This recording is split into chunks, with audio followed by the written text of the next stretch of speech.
All right, thank you very much, guys. Everybody excited to be here at SharkCon? Excellent, good, and I'm a shark. Okay, so, all right, here's some footage, examples of some stuff I've filmed in the past. This has been playing, and now we'll go on to the next slide. That's right, I have the buttons.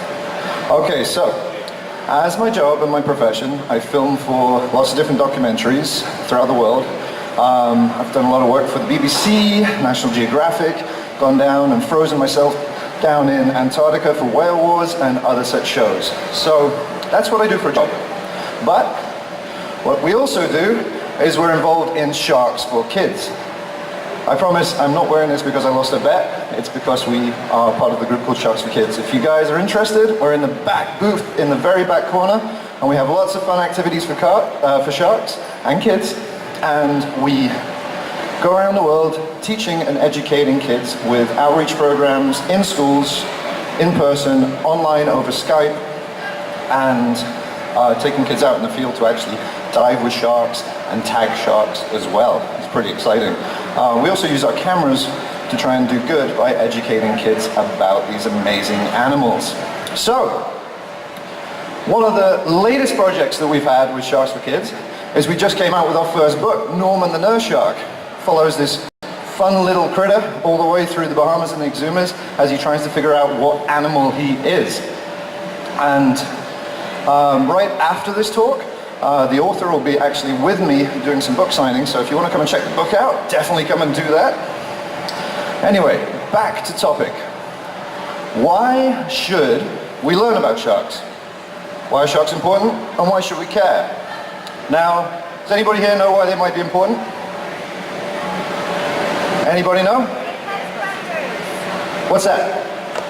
They're apex predators. Apex predators. Okay, they're apex predators. Anybody else have an idea why sharks might be important? The ecosystem. Yes, yes, definitely. The sharks are very important for the ecosystem. Now, they're the, whoops, I just lost myself. You just press play at the top. Boop. Thank you very much. Cool. So, they're very important to the ecosystem. They're the stewards of the reef.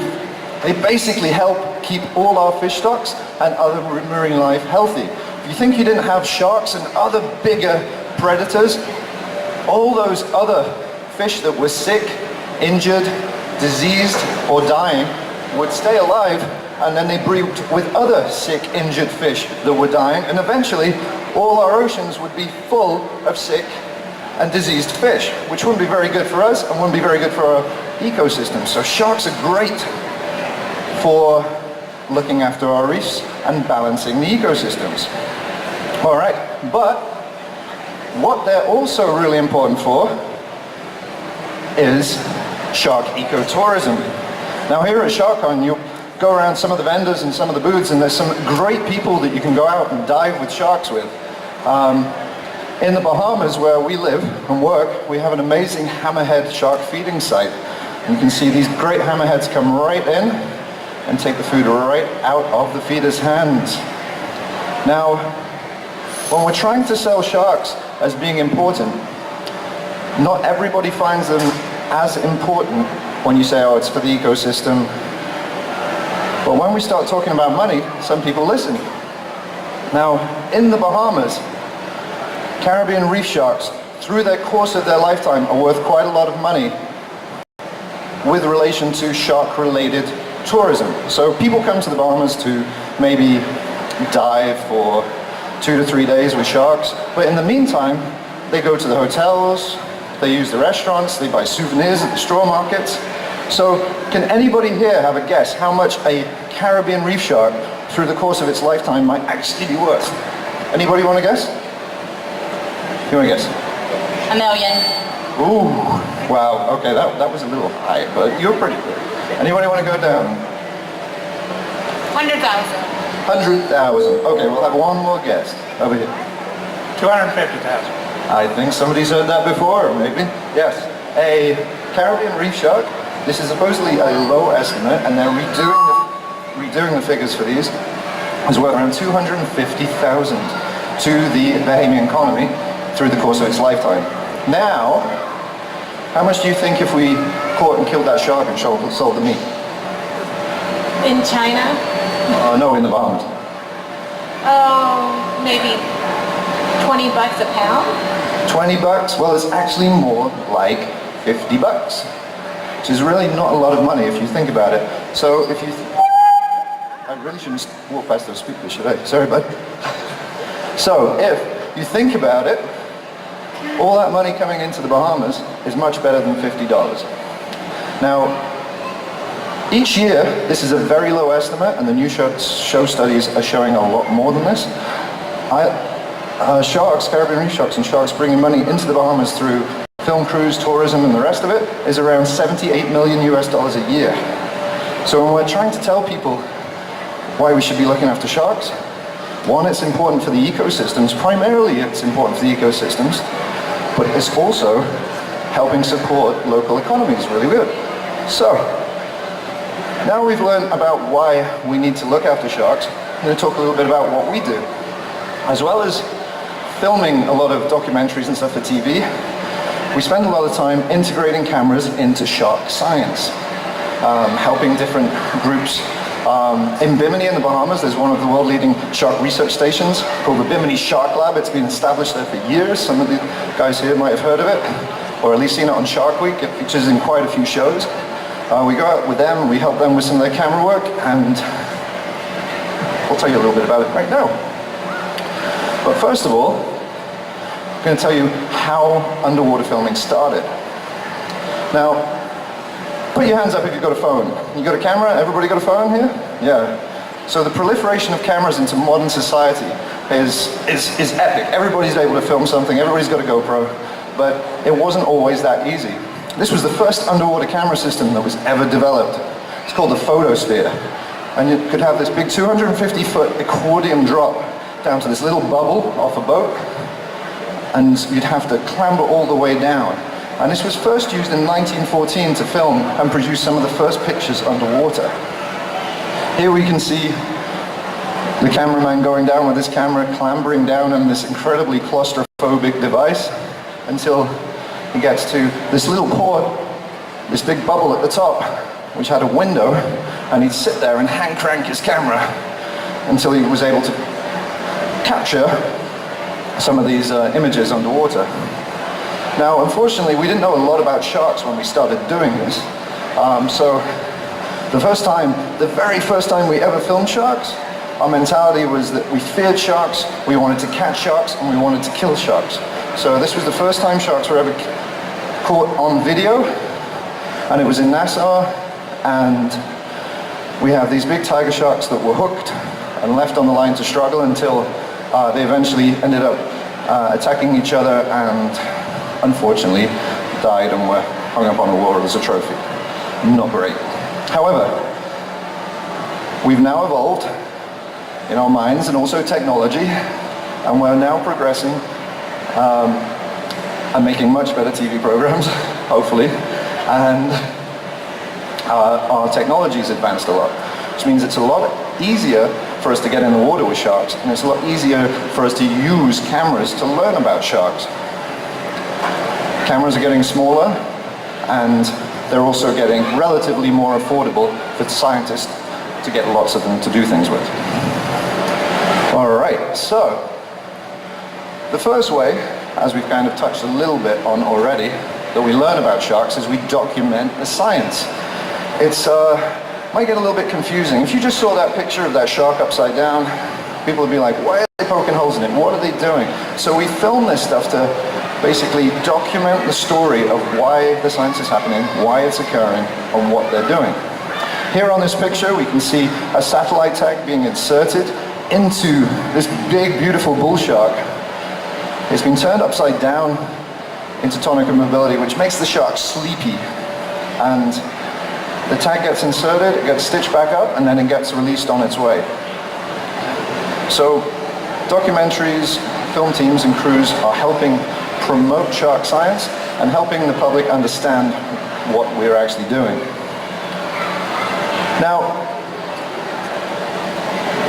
one of these fun shows that we worked on recently was actually following some research that was done in the Bahamas about whether sharks like human blood. Can I have a show of hands that think sharks like the smell of human blood? Anybody? This is definitely a shark fan crew. Yeah. Who thinks sharks don't like the smell of human blood? Show of hands? Yeah, there's definitely a lot more people who think sharks don't like the smell of human blood. Well, this was a fun show that we actually did. And we used some of the research that scientists were doing and implemented it underwater. So we first started, we went to the clinic, and we got lots and lots of human blood. It was pretty nasty. And we put them in this device underwater, right up here. And then we took it down in a site where we knew there was lots of Caribbean reef sharks. And we had all those Caribbean reef sharks around, and made sure they were around by getting a little bit of bait in the water. Then we pulled the bait out, and then we took the device down with the human blood. Now the sharks being in the area, they were using some of their other senses like sight. They recognized the color, they recognized the way it looked, and they were coming over and investigating. So you can see this is quite a lot of human blood. Now observe the natural behavior of the sharks. They're swimming around a lot more slowly.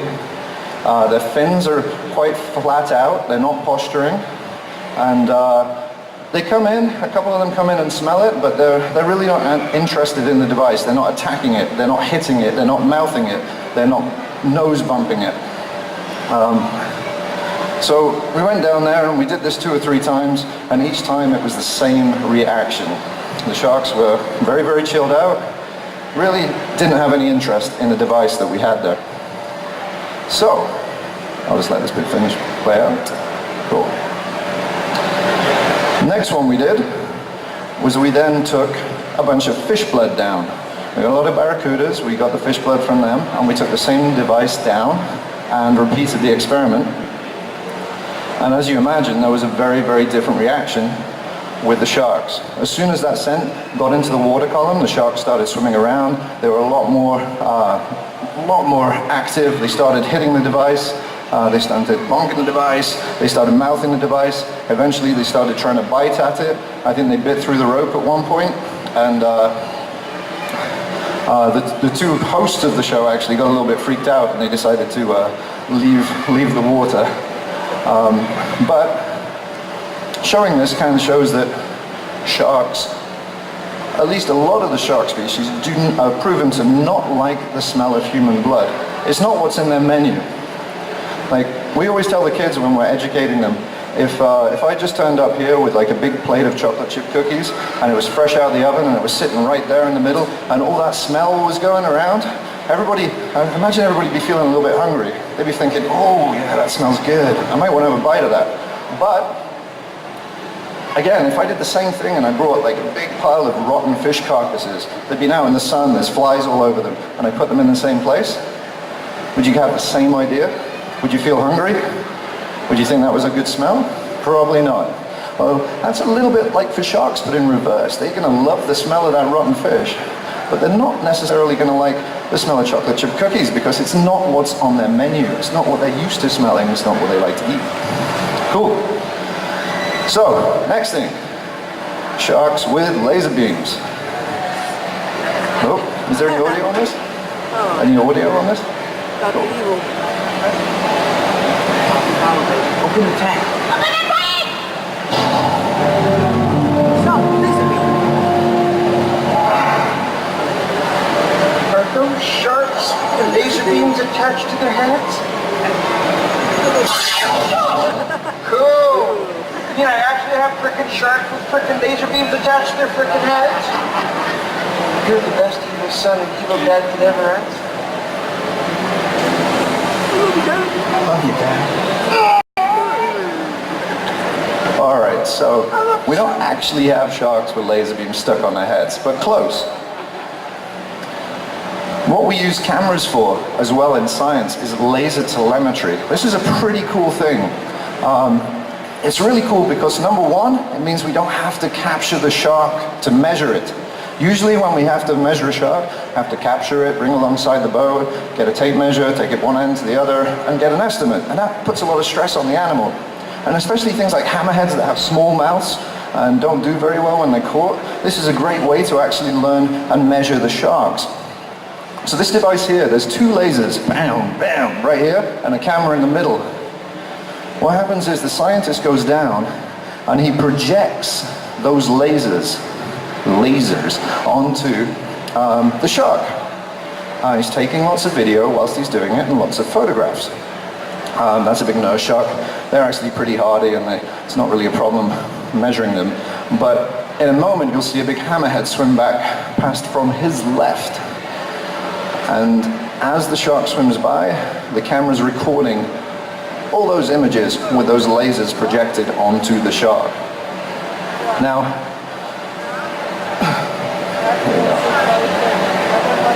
the really cool thing with this is when he goes back to the lab, they can take this footage and take these photographs and basically look at all the pixel lengths between the two lasers, and then they have a scale device which helps them figure out the length of the shark, and they can get incredibly good estimates of the length of those sharks without actually having to capture them.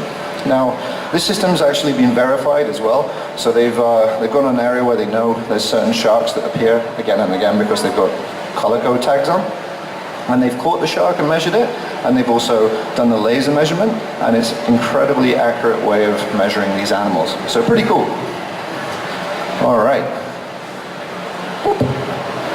All right, the next way we're using cameras to learn about sharks is with aerial drones. Has anybody here seen a drone? Had them buzzing above? Kind of sounds like a whole bunch of bees. Now, here's a couple of examples. Well, that's probably not real, but this is a big octocopter. This is one of the systems that we use to film the BBC sequences for Atlantic and Planet Shark a couple of years ago. Now, there's lots of different types of drone devices that we can use. We can use the bi-wing aerial drones right here, and then we've got, well, you can make your own drone. I wouldn't advise it, but then we have the octocopters and the acticopters. And if you have a look, you can see down on the bottom picture, we've got a couple of shark decoys. Now, the great thing with these drones is that we can set them so that they achieve the same altitude, the same GPS positions, and the same route each time. So, say you want to survey the shallow intercoastal waters of an area and see if you can see how many sharks or other predators and animals are knocking around, which you wouldn't usually see by boat or other devices. You can set your drone to move to these specific GPS spots each time, and you can do that survey once a month, twice a month, as much as you want, as much as your data demands it. And it's pretty cool because it helps standardize the drone flying without actually having to have a human interface to it. Now, the reason we have the shark decoys is that you put the shark decoys down in the area that you're covering, and you put them at different depths too. Now, you do that for a couple of reasons. One, if you're at the standard height, you're using the same camera each time, and you're looking down and observing those sharks the same way each time, you can estimate a length, because you know the length of the sharks and your decoys, but you also will be able to estimate roughly how big the sharks are that you're seeing. Secondly, too, is that some of the areas that these are operated in are very turbid waters. The visibility is very bad. So by putting the sharks at different depths, you can estimate how good the visibility is on that day and how well you're actually being able to record the sharks that you're surveying. So you can put it at different depths, and eventually you'll know that the one at 4 meters wasn't able to be seen at the surface, but the one at 2 meters you can observe. So you know there's a level of the animals that you're missing in your surveys. So drones, very, very, very cool way of figuring out what's in an area. This kind of shows you like a mock flight plan. You can set this up before you even leave the lab, program all the GPS points into the drone, and then walk straight out and power up the system. Here you can see a couple of screenshots from a drone survey. We've got some stingrays and then a few small lemon sharks in the bottom. However, I could show you a long video from a drone survey, but instead I'm just going to show you some cool footage from the BBC footage that we filmed a couple of years ago with them, where we use drones to capture some really cool behavior of lemon sharks. You guys might have seen this on one of the series. These big pregnant females come all the way up to the mangroves. Around April, May each year, They're like salmon. Salmon, they leave the streams that they grew up in, go off to sea, and then come back, and then lay their eggs in the same stream. Lemon sharks do the same thing. The big mothers, they leave the mangroves when they're old enough to survive in the deeper water, and they swim all the way out to the open ocean, socialize, find a mate, and then procreate, and then they come back to the very same mangrove estuary that they were born in. And if you can see this big female coming in, you see in a moment, she's actually going to give birth to a little lemon shark. See it popping out here? Covered in lots and lots of yucky stuff.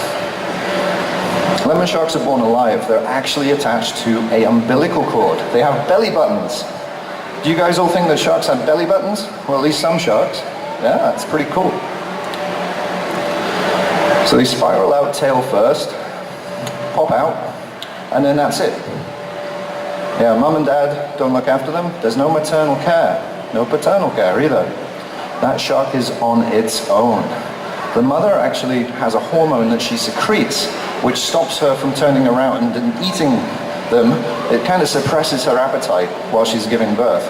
But there's no reason that that mama shark might not come back a year later and try and snack on her babies, which is kind of funky. Now, some really cool drone footage here shows the mangrove nursery areas. This is in Bimini in the Bahamas, and these little juvenile lemon sharks actually use these areas that they've been left by their mother as protection from other predators. It's a big refuge center. So all these mangroves, as the tide increases during the tidal cycle, get flooded with water. Now, as that tide increases, the normal area where the little lemon sharks like to hide out becomes a very dangerous area. Big tiger sharks, other lemon sharks, and other big predators come in and they try to find snacks, like a baby lemon shark, to eat. So, the mangrove estuaries provide these little sharks this perfect little refuge where they can hide out and the bigger sharks can't get into. Now, some of the research that's been going on at the Bimini Biological Field Station has shown some cool patterns within these little juvenile lemons. They found that certain lemon sharks have their best buddies. So like, you guys might have a friend that you like to go shopping with, another friend that you like to go and play sports with, another friend that you like to go to the pub with. These sharks have best friends for different activities, and they have strong relationships with other sharks for doing different activities, which is kind of fun. So without a lot of this work, we wouldn't have been able to find out these cool facts about these sharks.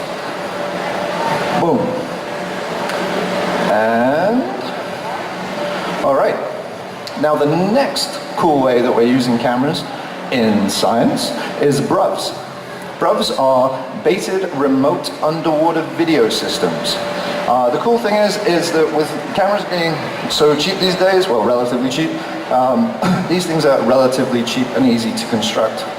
All you need is some nasty old rebar to weld together a camera. You can have one camera, like in the top photo, or you can have two, which is stereoscopic. You only really need one if you're just looking at big predators and stuff, but if you're wanting to be able to measure animals and take accurate counts of the smaller fish, you need to have two, and it takes the image twice on the stereoscopic vision.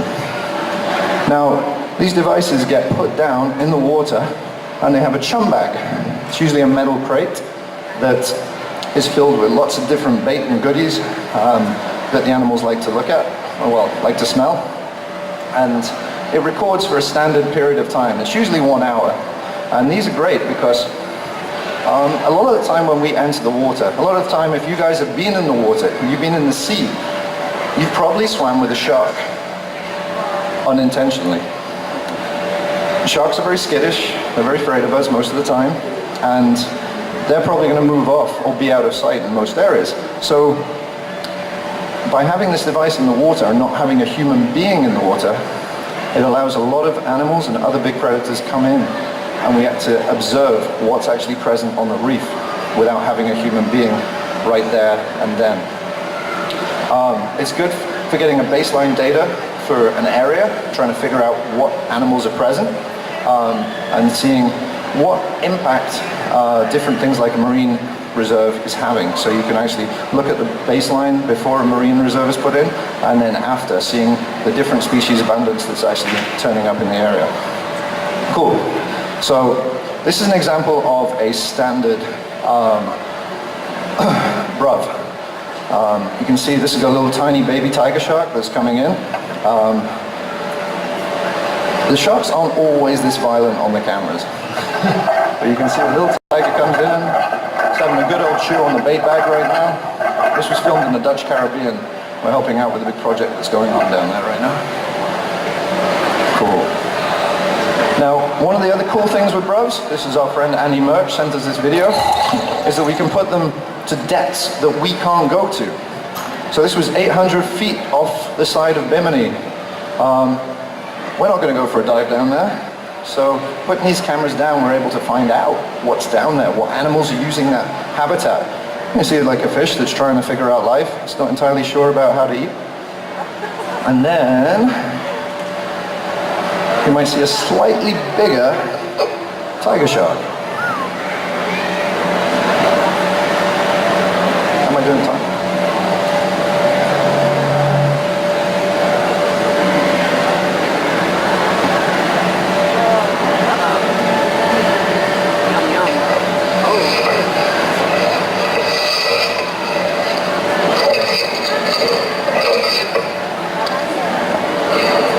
So as you guys see, the tiger shark won this one for sure. Cool. Alrighty. So, and one of the last ways that we're using cameras to learn about sharks and other animals is animal-borne cameras. Has anybody here heard of a critter camera or an animal camera? There we go, there's one guy. Cool, two guys. It's great because it gives us the animal's point of view and the behavior. This is one of the most interesting ones I find, because when we're studying animals in the wild, we're trying to find out about animals in the wild. We can go out in the field, we can spend 2 to 3 hours with them, we can go underwater for maybe an hour, 2 hours if we're lucky, we can go to certain depths, but then we have to get out and we have to go home. We can even put a tag on a shark and see where it's going, but we don't know what it's doing exactly. So these cameras are giving us the opportunity to follow these animals and find out where they're going, see what they're doing, look at their social interactions, look if they're mating, how they're mating, look at their predations, looking how they actually find their food, looking at how they avoid other predators. So this, I think this technology has probably one of the more exciting aspects to it. Here we go. So, over time, cameras have been getting a lot smaller. 1987, this was one of the very first animal-borne cameras that was put on. You can see it was huge. And then over time, it's been getting smaller and smaller. In fact, even using GoPros these days to actually put on sharks and other animals to find out what's going on. You can see a big tiger shark up on the top right. Great white with a little GoPro, it looks like, and a tiger shark with a GoPro. This was one of the very first Criticam projects that went ahead. Actually, Jillian, my partner in Shuts the Kids, her first work with sharks was separating mating nurse sharks. So they'd go and find these big mating nurse sharks in the dry tortugas. They'd wait till they were getting busy, and then they'd run in the water, split the nurse sharks up, put the cameras on, and then get back out, and then hope that the sharks kind of, got it back on again, and then record the behavior. And they actually found a lot of really cool, interesting stuff about these nurse sharks. They found that females, a lot of the time the females weren't really into it, so the females would spend a lot of time trying to get out of the shallows, whereas the males would spend a lot of time trying to push the females into the shallows, because the shallower water you get, the less area there is for the females to escape from the males. So the males would get the females up into the shallows and then try and copulate with them when they didn't have the water space to actually escape. Alrighty. So, we've been doing a lot of different projects with lots of different animals with these things. Here is one of the original developers, Mady, with one of the Criticams. He has actually on a narwhal. We've got turtles, penguins, and seals. So it's not just sharks that we're learning about. In fact, I just got back from French Guadeloupe, which was an amazing experience, putting these cameras on to sperm whales. Now, it was a little easier said than done. What we'd have to do is approach the sperm whales very, very, very, very slowly, and we'd have a guy at the front with a pole, with the camera attached to it, and then slowly, slowly, slowly approach the whale with the camera. Now this sucks because that's what it does, it sucks. We have a giant sucking plate, it's a suction cup. Just like you'd see a little suction cup, and we drive right up to the sperm whale and we drop that suction cup on its back. And those sperm whales have very smooth skin, so it sucks right on there. Now once we're successful, I'll see a successful one in a minute, it has a magnesium release, which actually allows the camera to come off after it's been in the water a certain time. So the salt water reacts with the magnesium, and then the camera pops up and comes to the surface. And I'm going to show you how that kind of works in a minute or two with one that I have right here. However, it's not an exact science. Probably has a 2 out of 3 success rate, especially with the sperm whales, because we were finding a lot of gear malfunction. Yep, definitely gear malfunction. So, not just in the guy's shorts, but we also had some gear malfunction with the cameras. We were finding that a lot of the time, the big sperm whales were aware of the cameras being on them.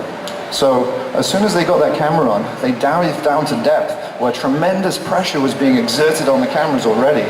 And then they'd send coda, like these different codex messages to other whales in the area to come and clean them off the sides. And the whales would come and they'd hit the cameras really hard under pressure. And we think some of them flooded after being hit so hard under pressure.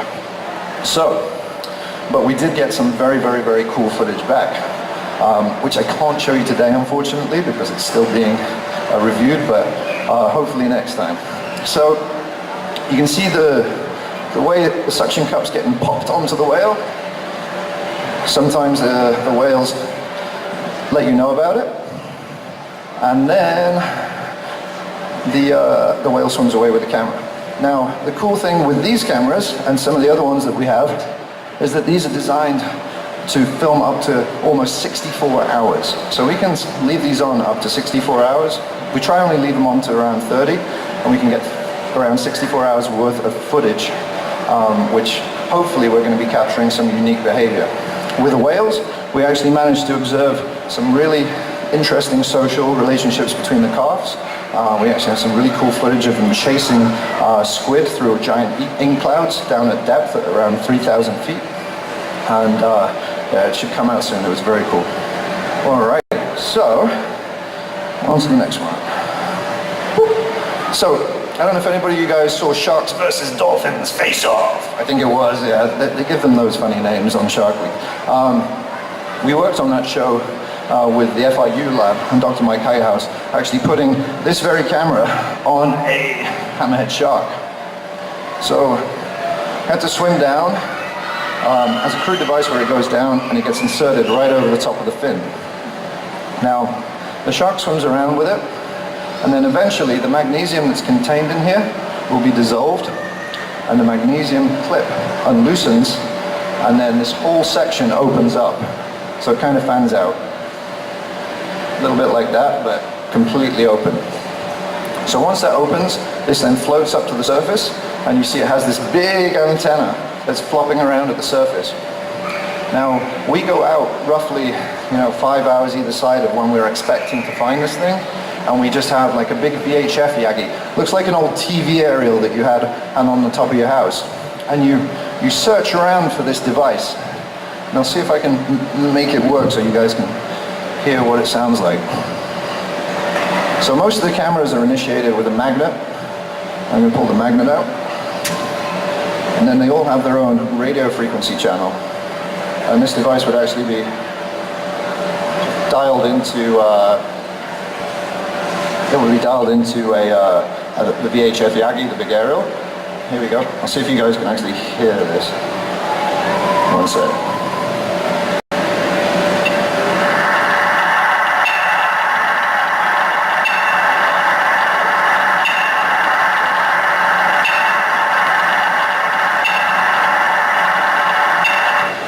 So that noise that you were hearing is basically the signal that's coming from the camera, and we drive around with that Yagi, and we point it in the right direction, and as soon as we got a hit, we'd head in that direction, take another bearing, until we actually find this floating around in the sea.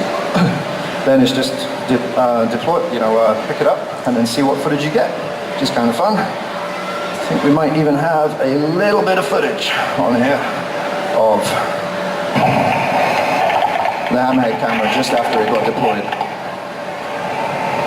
Now, as I mentioned before, Bimini is an ecotourism site. So we'll notice that this hammerhead, after we put the camera on it, is swimming around and eventually comes across an area where there's some divers doing an ecotourism dive, which is fun. Now we're really hoping to try and catch a predation event with this footage, or find out how the sharks are hunting, what species they're eating, and what social interactions they're having with other animals. But at present, we haven't gotten anything substantial, but we're still waiting. But it is interesting to see, nevertheless. It's a little bit like a video game, being a shark.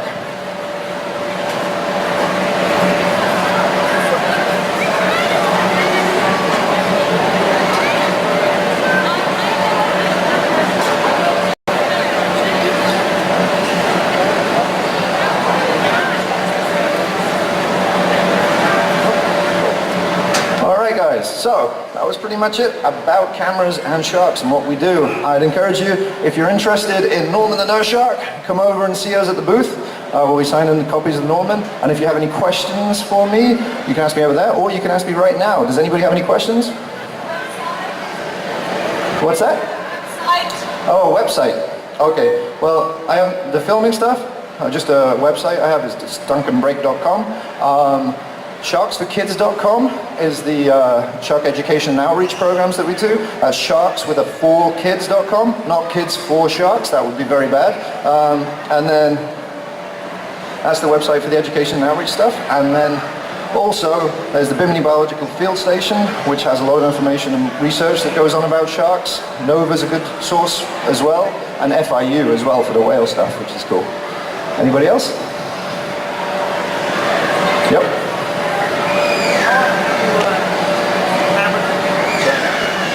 Cameras that get deployed after they get released from the animals, from the sharks or whatever, do you always find them, or is there? No, like as I said, there's gear malfunction, so there is losses with the cameras. We know they always come off because the magnesium will pop off eventually. We actually were incredibly lucky with the whale footage. We ended up getting some cool stuff on the cameras, but then about 2 weeks ago, we got a call from a lovely old lady from Texas that was walking a beach in Puerto Rico, and just stumbled upon one of the cameras on the beach. The aerial had been completely cranked over, so it wasn't able to send a signal. We're thinking maybe one of the whales had hit it too much, but then she was walking along the beach and found it. And a lot of these organizations, if you find something like that, it could be a satellite shark tag, it could be like a camera like this, they offer a reward, and the camera offers a $500 reward if you find it, so yeah, she was pretty happy to find it. Cool. Anybody else? Marine biologist or a camera person? Yeah, I started actually, I went to school and graduated as a marine biologist. And then I went down to the Falklands, Antarctica, South Georgia, and worked down there for about 3 years. And as you imagine, there's not a lot to do down there in your spare time.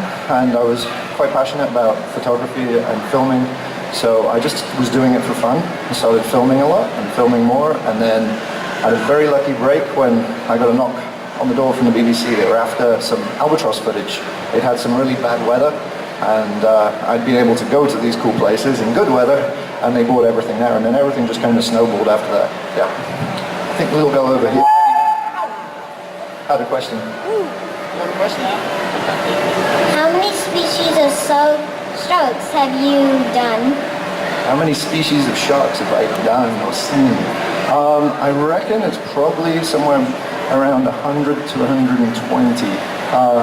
But I was very lucky because when I was down south, I saw lots and lots of different species.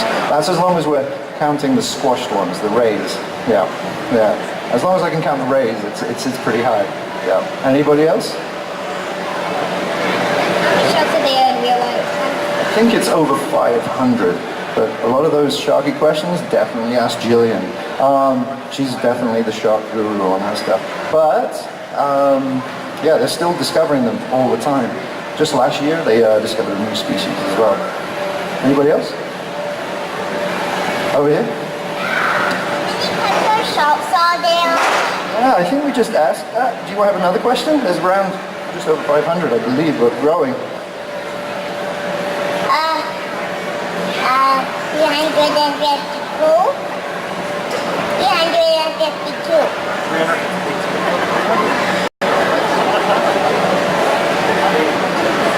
How many hours do you have in the water? How many hours in the water? I lost count a long time ago, but just for example, the lemon shark sequence that we filmed, I'm trying to avoid that microphone. Yeah, lemon shark sequence that we filmed, just to get that short, probably it was less than an 8-minute segment, we spent over 200 hours in the mangroves under the water and filming those sharks just to get those 8 minutes that actually came out. Obviously we were after trying to see them give birth and lemon sharks feeding, like the juveniles feeding, so it took a long time, but yeah, it's a long wait a lot of the time. Cool. Yeah. Have you worked at all with some of these 360-degree VR camera systems? Yeah, the 360-degree VR cameras, we actually just did a shoot about 2 months ago in the Bahamas. We took it to the Hammerhead site, and we also took it to the mangroves, to swim through the mangroves, and then we went to an area where we get a lot of stingrays with it. The system we used was a GoPro system. I think the camera systems themselves are pretty good at the moment. The underwater systems that I've had experience with have had a few issues because, like for example, the GoPro system that we had to undo each GoPro housing to change the setting or change the battery or the rest of it. And it's in underwater you think everything's kind of that 360 medium, which is great for the camera when it works, but it's also very hard to control which fish are entering the frame, which sharks are going to be too close, and you need to have a minimum distance with an animal away from the camera for that, for it to look really cool. However, I did have a look at some of the footage, and if you ever get a chance to use a 360 headset or something with it, definitely get somebody to film you watching, because you look really stupid. Like you have this thing on and you're just like swinging your head around. I think I hit my head about 3 times on the door, but it's fascinating stuff. And I think there is a future in it, but it just needs to be ironed out a little bit. Cool. Yep. Yeah. Have you been attacked by the sharks? Have I been attacked by a shark? Well, I still have all my fingers, and sharks, as we were saying before, we're not on their menu. So you see us in the water, they see us as another big predator, or just somebody who's there as well. It's strange. If you went to the Serengeti with a bunch of lions and started running around with the lions and tigers, you probably wouldn't do too great. But we put ourselves in the water with these sharks, and they treat you with respect, but you have to treat them with respect. You cross the line, then you start having issues. I did have one experience where I had my toes sucked by a nurse shark, but that was completely my fault because I was trying to get the nurse shark swimming over me, so I told the guy, throw the bait, throw the bait, throw the bait. So I had bait all over me, and a piece of bait went next to my foot. Nurse shark sucked to get the bait, sucked my toe, and then immediately realized how bad my foot tasted and spat it out immediately. Yeah, so that's about as close as it gets. Cool. Guys, let's hear it once again for Duncan Brake. He is going to be answering questions over here on the side We'll of be the right over there if stage. anybody else has any questions. Cheers, guys. Thank you very much.